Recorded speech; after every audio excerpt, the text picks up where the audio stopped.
Vous avez plusieurs manières de consulter la météo avec Windows 8. Donc vous le voyez, je suis ici sur le menu démarrer dans l'interface qui s'appelle Métro et j'ai donc la possibilité d'utiliser cette mosaïque pour accéder aux différentes applications. Par exemple, j'ai ici donc une case pour la messagerie et j'ai ici sur le côté une grande case pour la météo. C'est une application qui s'appelle Weather. Je peux simplement donc cliquer sur cette case pour démarrer cette application. J'ai ici une page de démarrage, donc l'application est chargée et au bout d'un instant je retrouve cette page-ci avec une image qui m'indique le temps qu'il fait. J'ai tout en haut à gauche la localisation, donc l'emplacement où je me trouve à Clichy en France. Si l'on vous demande d'autoriser la localisation, vous pouvez autoriser cette localisation, ainsi vous aurez ici ces informations, cela vous permet de profiter de ces services.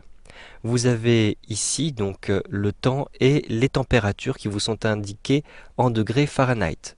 Donc vous avez pour chaque jour, vendredi, samedi, dimanche, lundi, mardi, vous le voyez, les différentes températures Fahrenheit.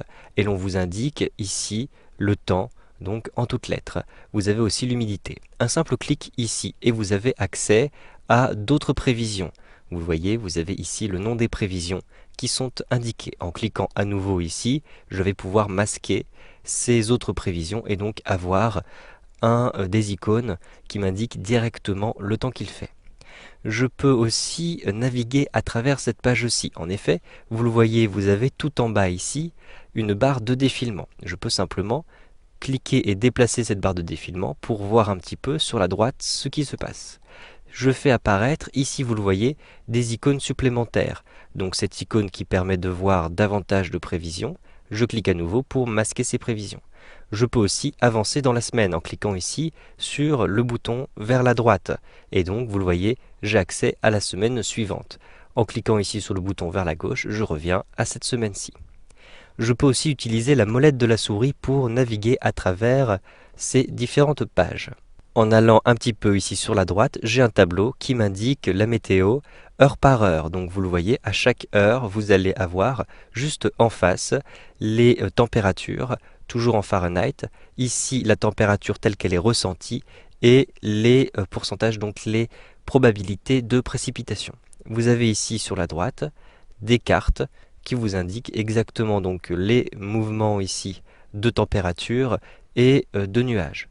Je vais déplacer ici encore la molette vers le bas pour avoir ici un tableau avec l'historique du temps qu'il fait. J'ai la possibilité d'avoir ici la température. Si je clique sur cette deuxième icône, ce sont les précipitations que je vais avoir ici. Et en cliquant sur cette troisième icône, c'est la neige que je pourrais avoir. Ici, en continuant donc de déplacer la fenêtre sur la droite, j'ai un dernier petit tableau récapitulatif pour le mois. Une fois que j'ai consulté l'ensemble de ces informations, je peux fermer la fenêtre. Je clique tout en haut, je maintiens le bouton de la souris appuyé et je déplace la fenêtre vers le bas comme ceci. Vous avez ici donc une icône qui vous permet d'accéder à la météo. Vous pouvez effectuer un clic droit dessus pour retrouver ici une icône qui s'appelle vignette dynamique. Un simple clic et vous le voyez, vous aurez directement les principales informations qui apparaîtront à l'intérieur de cette case. Vous savez donc maintenant comment consulter la météo à partir de votre menu démarrer de Windows 8.